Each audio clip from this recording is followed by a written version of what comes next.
Cursed energy, demon contracts, and ki are 3 different ways to get the edge over your opponent.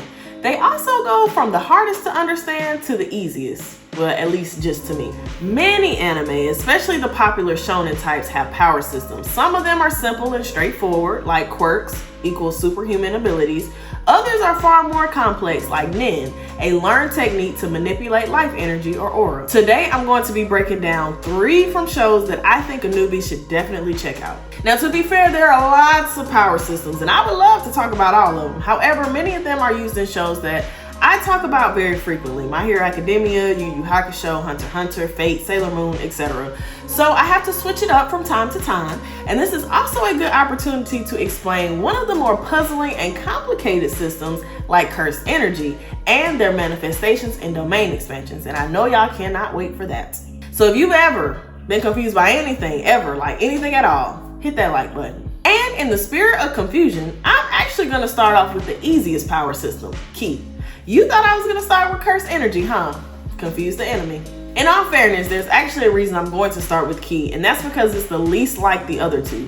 Unlike cursed energy or demon contracts, ki isn't tainted or bargained for. It's pure potential, the rawest form of power, because it comes from life itself.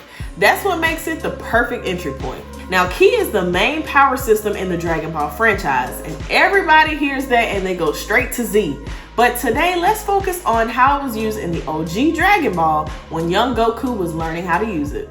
Ki is the foundation of energy itself, life force made visible. It's the essence of vitality, focus, and willpower. Early on, before Goku became the Super Saiyan blueprint, ki was presented as something spiritual and grounded. It wasn't about glowing auras and strong punches. It was breath control, awareness, and discipline.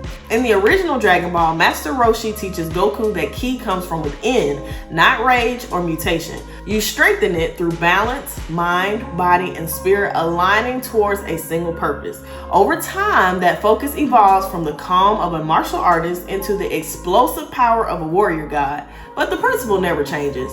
Ki rewards training, patience, and control. Now in Blue Exorcist, strength is borrowed, not born. Exorcists gain their abilities through pacts with demonic entities, trading trust for power and balance for danger. These contracts are bonds sealed in belief, blood, and consequence. The stronger the demon, the greater the cost of control. The usefulness of demon contracts lies in their adaptability. Each pact reflects the exorcist's skill, resolve, and understanding of their own limits. Some form alliances for utility, summoning familiars, channeling fire, manipulating the elements, while others treat the bond as a shortcut to strength.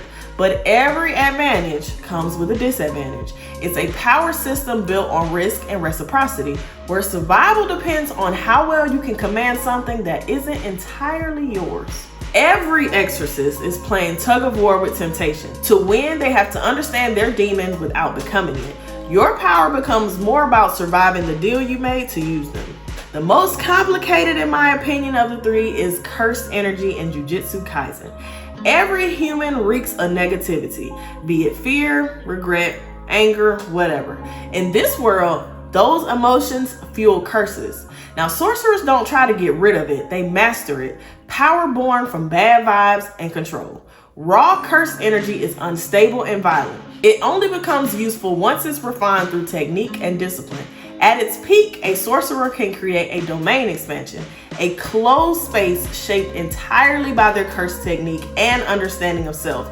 Inside their space, their reality overrides the world's. Gojo's infinite void traps opponents in limitless information, paralyzing them under the weight of awareness, for example. Cursed energy begins as something truly ugly and painful, but through mastery, it becomes transcendent.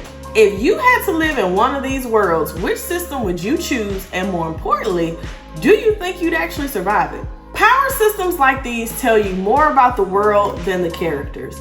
Ki rewards discipline, demon contracts require balance, and cursed energy thrives on control through chaos. 3 paths to strength, each one saying something different about what it costs to win.